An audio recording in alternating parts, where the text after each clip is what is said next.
جو ان دنوں میں خاص کر کے. پھر اس کے بعد آپ رات میں تہجد پڑھیے، نوافل پڑھیے، ذکر کیجئے، فکر کیجئے، جتنا کرنا ہے پھر کرتے رہیے. ساری رات عبادت کی رات ہے. پٹاخے چھوڑنے میں، پٹاخے پھوڑنے میں، اس قبرستان سے اس قبرستان، اس قبرستان سے اس قبرستان، جیسا کہ ہم لوگ کلکتے میں دیکھتے ہیں،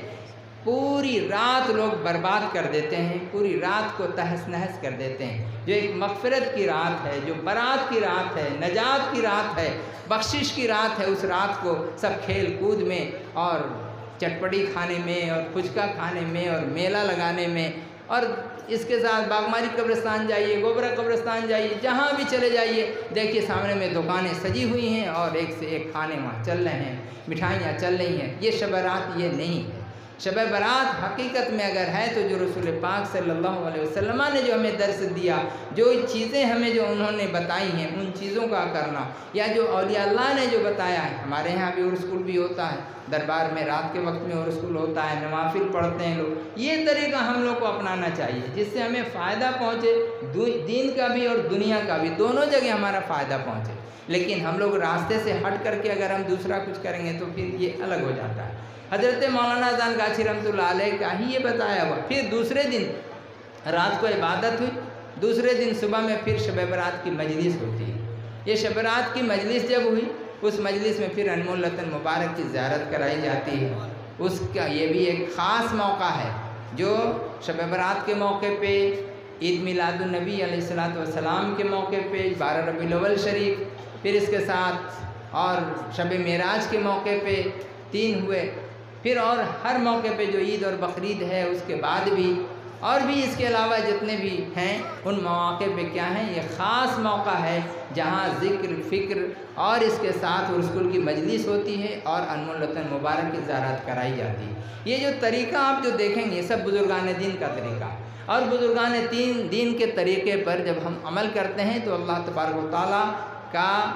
جو اس کی جو رحمت ہے وہ اولیاء اللہ کے ذریعہ سے، اللہ کے رسول صلی اللہ علیہ وسلم کے ذریعہ سے ہم لوگوں کو وہ نصیب ہوتا ہے اور وہ ملتا ہے. اسی کے لیے ہم لوگ دربار میں جاتے ہیں، اور دربار میں اتنی دور جو اتنے لوگ جو آئے ہیں تکلیف اٹھا کر کے کس لیے آئے؟ کیا آپ کے گھر میں کھانا نہیں ملتا؟